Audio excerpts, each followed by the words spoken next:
This podcast is brought to you by Progressive Insurance. You chose to hit play on this podcast today. Smart choice. Progressive loves to help people make smart choices. That's why they offer a tool called Auto Quote Explorer that allows you to compare your Progressive car insurance quote with rates from other companies. So you save time on the research and can enjoy savings when you choose the best rate for you. Give it a try after this episode at Progressive.com. Progressive Casualty Insurance Company and Affiliates. Not available in all states or situations. Prices vary based on how you buy.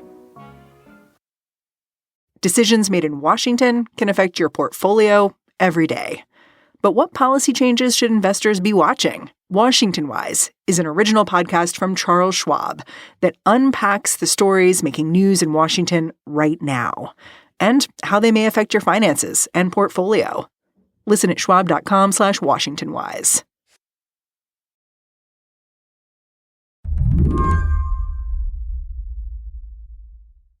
Tom, how long have you been covering the Pentagon? 28 years this year. Tom Bowman covers the Pentagon for NPR. It's a long time. Have you ever seen a Secretary of Defense like Pete Hegseth? I never have. Tom has a lot to say about Pete Hegseth. But to start, it's worth considering the aesthetics of the Secretary of Defense. Hegseth likes to play up the fact that he has metaphorical dust on his boots. That means he served as a soldier. These days, he tends to emphasize that by working out with enlisted men, often bringing a photographer along to take a few pictures. In short, he wears his title like a costume.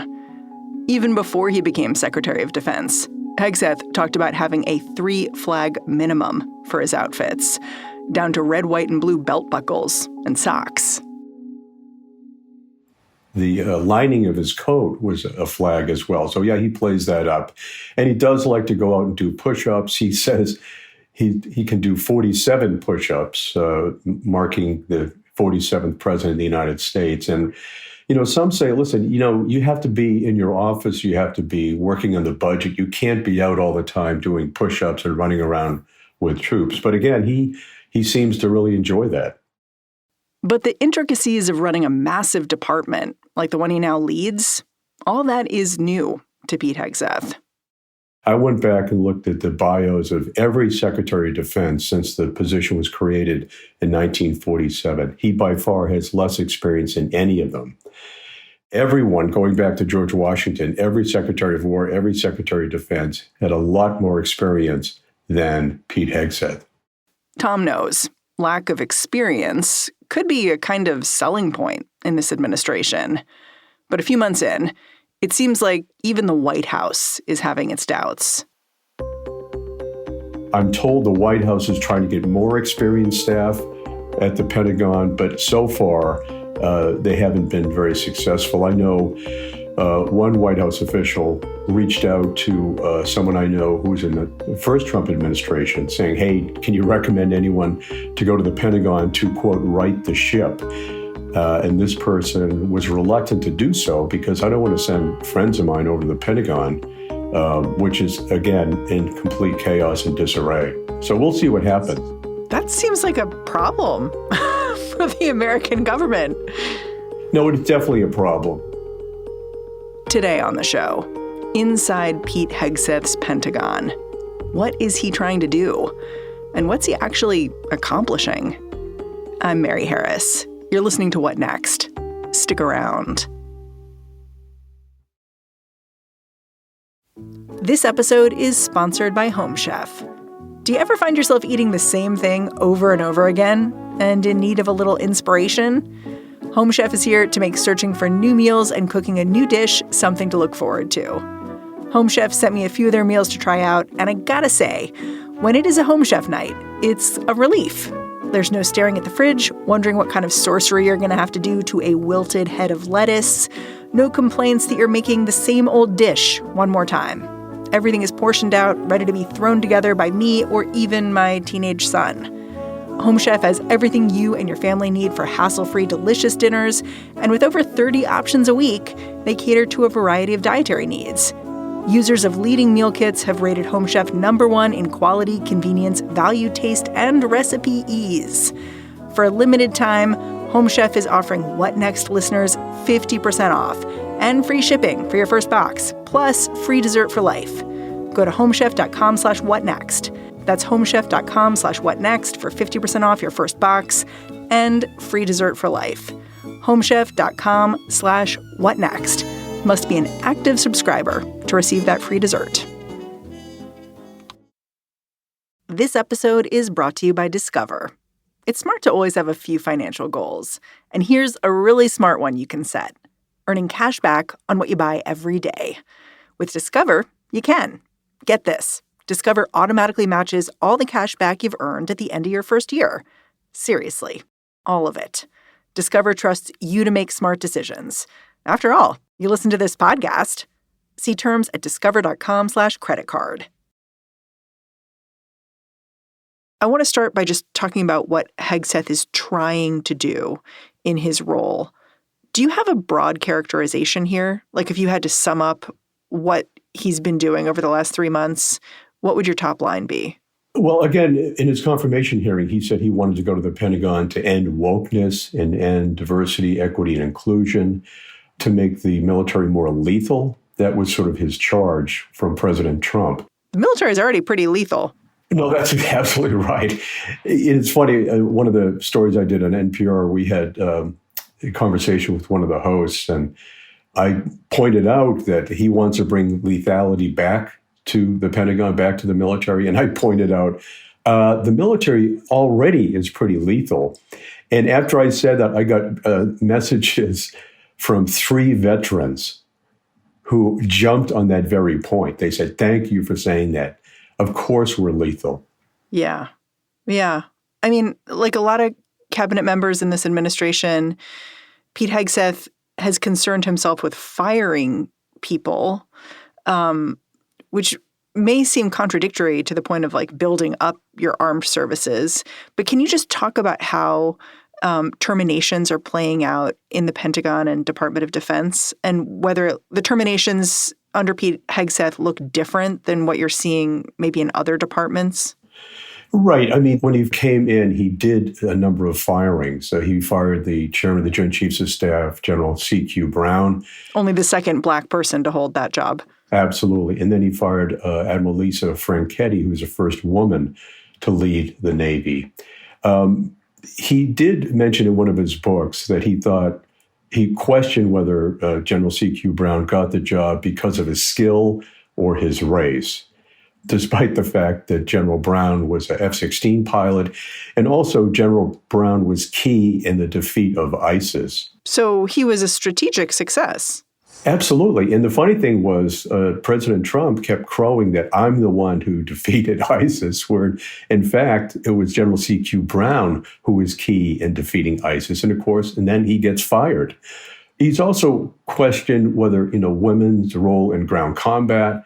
And clearly he believed that Admiral Lisa Franchetti got her job because she's a woman, but also she was held in very high regard and had a number of jobs worked her way up the ranks.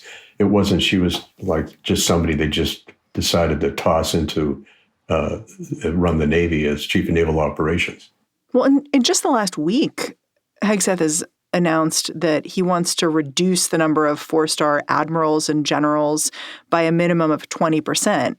So it seems like this sort of attrition or firings at the top may continue. Yeah? No, absolutely. I think they will continue. And people who point to his plans to cut 20% of active duty admirals and generals say, well, there clearly have been an increase in the numbers of admirals and generals over the past several decades. But why come up with a particular percentage? Why not just look at each command one by one and decide, well, we don't need a 4-star officer running this command, or we can combine various commands. So people are scratching their heads saying, yeah, maybe you do have to reduce the bloat within the military, that maybe too many 4-star officers, but why come up with 20%? So even people who agree that maybe you should make cuts question why you come up with 20%. Why not 5%, 10%? Well, it also seems like there's a risk to this approach, or maybe an advantage to this approach if you're Pete Hegseth, which is it allows you to have a goal where you can fire a lot of people you disagree with and just say, like, well, I'm trying to achieve my goal. Right. Well, one analyst I spoke with said, one of the concerns is there a litmus test where you get rid of, let's say, a female officer, an African-American officer, or someone who, let's say, went to a Women's Day celebration, right, and is considered woke. Are you going to remove people, not really for cause or for expense, but remove people because of their race, their gender, or, again, you see them as woke and put, quote unquote, your people in there? I think there's that concern in particular. The bottom line is you want to have people in the jobs, not because of their political leanings, but because of their competence. And also, would they refuse to follow an illegal order? That's what you can do in the military. If they order me to do something, I'm basically going to say, I can't do that, sir, because it's an illegal order. If you're handpicking people that are partisan, that support you politically, that could be a problem down the road. Yeah. Of course, Hegseth has also embraced the president's ban on military service by trans people. And even, I went to go just check out his Twitter timeline and noticed one of the top things up there was a speech where Hegseth's talking about no more dudes in dresses. Again, a lot of his efforts against DEI, against quote-unquote wokeness, he doesn't really have a good reason to do this. I mean, a lot of this is just his, political views, his ideological views. But the question would be clearly, well, where are these folks in the military? Are they in key positions? And if they have a lot of experience, how do you replace them with someone with maybe even less experience? I mean, that's going to be a concern. But some of Hegseth's most consequential dismissals you probably have not heard about. For one thing, the secretary got rid of the office within the Pentagon that looks to mitigate civilian casualties. What he has said is a lot of these lawyers, handcuff the warfighter. But from what I understand and I've seen over the years is they're not handcuffing anybody. You have to have certain rules to make sure that the innocents do not die. And I've seen it myself in Afghanistan, where we were at a combat outpost with Marines, and they had a camera pointing out at these guys digging a roadside bomb and putting the jug of explosives in there, running the wire. And they were watching them do this. And there's a question, should we take them out? Should we shoot them? And then there was another combat outpost down the road that had a 50 caliber machine gun that probably could have hit them. The concern was there was a village right next to where these guys were planting this bomb, and they decided against it. And the Marines we were with were pretty upset, but the bottom line is you don't want to shoot up innocents. And they decided not to shoot these guys and actually sent a helicopter overhead to look at the scene. And when these Taliban bomb makers, they looked up and saw the helicopter, and they grabbed their jug of explosives and ran back into the village. But again, the interest is preserving civilian life and not making mistakes. And so as a result of what Hegseth has done, we could see more civilian casualties in the future without those controls. Yeah, I mean, I guess Secretary Hegseth might hear a story like that and say, well, the bad guys got away and got to hide in a civilian population. That's true. He probably would say that. And the Marines I was with were really upset. They said, we should have taken those guys out. So you do run the risk of the bad guys getting away. But again, you have to weigh that against civilian casualties. Well, and one of the ways that the Department of Defense is in the process of shifting how it thinks about how war works is that they're in the process of nominating new judge advocate generals, lawyers, essentially, people who would prosecute war crimes. And there was a purge of people who had been prosecuting war crimes, right? That's absolutely right. They removed all the judge advocate generals, the JAGs, from the military services. And it's funny, we were doing the story about C.Q. Brown getting fired, Admiral Franchetti getting fired. A lot of us missed the fact that they were also firing these military lawyers. And I got a call from a couple of people, and they said, Tom, you missed the main story here. The main story is they're getting rid of the lawyers. The lawyers are key to investigating. It could be war crimes, it could be malfeasance within military services. The concern is, again, they would put their own people in there, maybe people with less experience, or maybe people that would toe the line with what they want to do. That's a particular concern. We'll be right back after a quick break.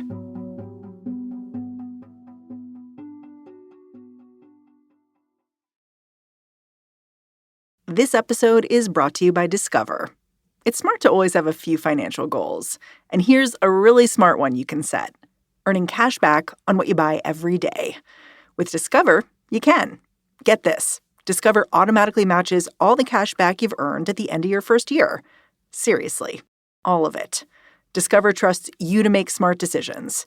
After all, you listen to this podcast. See terms at discover.com/creditcard. Every day, thousands of Comcast engineers and technologists, like Kunle, put people at the heart of everything they create. In the average household, there are dozens of connected devices. Here in the Comcast family, we're building an integrated in-home Wi-Fi solution for millions of families like my own. It brings people together in meaningful ways. Kunle and his team are building a Wi-Fi experience that connects 1 billion devices every year. Learn more about how Comcast is redefining the future of connectivity at comcastcorporation.com/Wi-Fi. The spirit of innovation is deeply ingrained in America, and Google is helping Americans innovate in ways both big and small. Central Texas Regional Mobility Authority is using Google AI to create smarter tolling systems and improve traffic flow for Texans. This is a new era of American innovation. Find out more at g.co/American Innovation. So at the same time, Hegseth is pursuing these policies that could really remake how the military operates, his leadership has been characterized by one scandal after another. Like, I think my listeners are going to be familiar with Signalgate, the chat where Pete Hegseth was involved with Mike Waltz, who started it, and involved an Atlantic journalist in the conversation. And in that chat, Pete Hegseth is quite enthusiastically sharing battle plans. But in the weeks since that news broke, there's just been a steady drip of information about Hegseth communicates with people inside and outside the Pentagon, using his personal phone, how his personal information is out there, how his passwords are out there, stuff that is pretty alarming for someone at his level. How would you sum up the last month in terms of what we've learned about how he's running himself while he's running the Pentagon? No, it's really disturbing and just amazing that he would, first of all, the big problem was that Signalgate thing. So General Eric Kurilla was providing him up to the minute information about upcoming strikes on Yemen by secure communication from his office down in Tampa, Florida. But what happened was, as he's providing Hegseth with this detailed information, Hegseth had two phones, a business phone and a personal phone.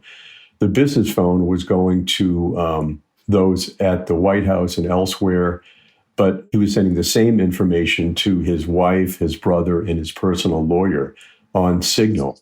This is mystifying to me. Like, why your wife? But again, I keep saying, when I do a story or something, I get people reach out to me. On that one, I got a message from a retired admiral, a Marine colonel who was a lawyer, and I think one more retired general. They were dumbfounded. They said, if we had done this, we would at least lose our security clearance and most likely be criminally charged. They were just stunned that this would have happened. And clearly, using Signal, could be hacked, and your adversary could basically get information on your upcoming strikes. F-18 pilots have spoken with a number of reporters saying they could be in harm's way. They were just stunned by this. Is there any evidence that since the news has come out about Secretary Hegseth sharing information in these channels that could be vulnerable, has there been any sign that Pete Hegseth has moderated his behavior or shown any knowledge that what he did was wrong? No, he never apologized for any of this, and there's no indication that he's, either changed passwords or gotten off Signal, or he just seems to be doing the same things he's always done. Again, which clearly violates security protocols. It really is amazing, and again, it gets back to the fact that he really has a lot less experience than others who have held that job. Yeah. I mean, everything we're discussing really leads me back to this question of how does Secretary Hegseth still have a job? How is he still Secretary of Defense? And I know that sounds strong, but part of the reason I frame it that way is 3 or 4 weeks ago, there was an op-ed in Politico by a guy who characterized himself as a friend of Pete Hegseth, had just left his job at the Pentagon. And the op-ed itself I found a little confusing. It wasn't quite like saying exactly what was going wrong. It was just saying the Pentagon is chaotic now. But it did say it's hard to see Defense Secretary Pete Hegseth remaining in his role for much longer. And I saw that and I thought, when your friends are coming out and saying that about you, you can't have much time left. But it seems like Pete Hegseth does. Right. At this point, it seems like he's going to survive. Trump apparently likes him. He likes someone who looks good on TV, someone who's aggressive, someone who goes after the press. But again, you just never know with Donald Trump. He was praising Mike Waltz, the national security advisor, and then shortly thereafter, Waltz was thrown over the side and now has been nominated to be UN ambassador. So right now, it seems to be like he'll remain in the job, but you just never know with this administration. Yeah.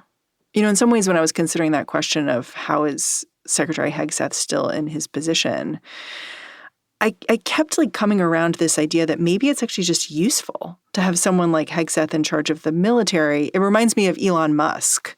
Elon Musk was tasked with doing this unpopular thing, firing a lot of people, but it gave President Trump some distance from those decisions. And it seems to me that Hegseth is in a similar position, doing things that may not be popular, but he's someone who wants a lot of attention, and in some ways that's distracting and good if you're actually president of the United States.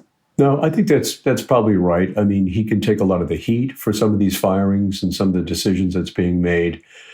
But also, I think a lot of this comes down to style. Trump likes someone who's good on TV. He likes someone that's very combative, particularly with the press. So at this point, again, I keep saying this, he seems to be safe. Trump seems to like him. But if there are more mistakes like we saw with Signalgate, I just don't see how he can survive. According to senior leaders you've spoken with, do they consider the situation at the Pentagon right now dangerous? If there was a terrorist attack, if the situation in India and Pakistan gets substantially worse, how do they feel like this Pentagon will be able to respond? What's funny you mentioned that, because one of those he fired this Colin Carroll had a long interview with Megyn Kelly, and he raised that very issue. He said, let's say there's something like the withdrawal from Kabul, that chaotic withdrawal. Let's say something like that happens again. Can Pete Hegseth really run something like that? Can he run that operation? Will he have good advice for the president? Because in that position, you are the top advisor for defense matters with the White House. So can he perform? Did this former senior staffer, Colin Carroll, have faith that Pete Hegseth could perform? No, he did not. He was kind of worried about that. But I think the important thing to note is that the combatant commanders around the world are very, very good. Admiral Sam Paparo in the Pacific is quite good. General Cavoli in Europe is also highly regarded. And then General Kurilla also is seen as someone that's really quite good. So you think the Department of Defense can run a little bit on autopilot for a while? Right. I would say autopilot, but clearly you have senior officers in the right positions in the right areas that could offer good military advice to the White House. But what if they don't want to work with Hegseth? Well, I haven't spoken with any of them about that, and I don't think they would be candid. But clearly, they're working with the defense secretary that's there. If you zoom out a bit, have you already seen the U.S. military change under Pete Hegseth? Like, he came in with such a strong idea of how he wanted to change it, which is really ripping out diversity, putting people back in the place he thought they belonged, kind of thing. Are those changes actually trickling down to the service member level? It's too early to say, I think. One question people have is, if you're questioning whether, people got their jobs because of their race or their merit, or questioning whether women can serve in ground combat roles, one of the questions going down the road will be, what effect does that have on recruiting, right? If I'm a Black woman and I see him questioning whether I got this job because of my race or my capabilities, is that going to have a chilling effect on women, minorities, even joining the military? So that's something I'm keeping an eye on as well. But is he having a big impact on the military? I think it's too early to say, really. Tom Bowman, I'm really grateful for your time. Thanks for coming on the show. Great to be with you. Tom Bowman covers the Pentagon for NPR. And that's our show.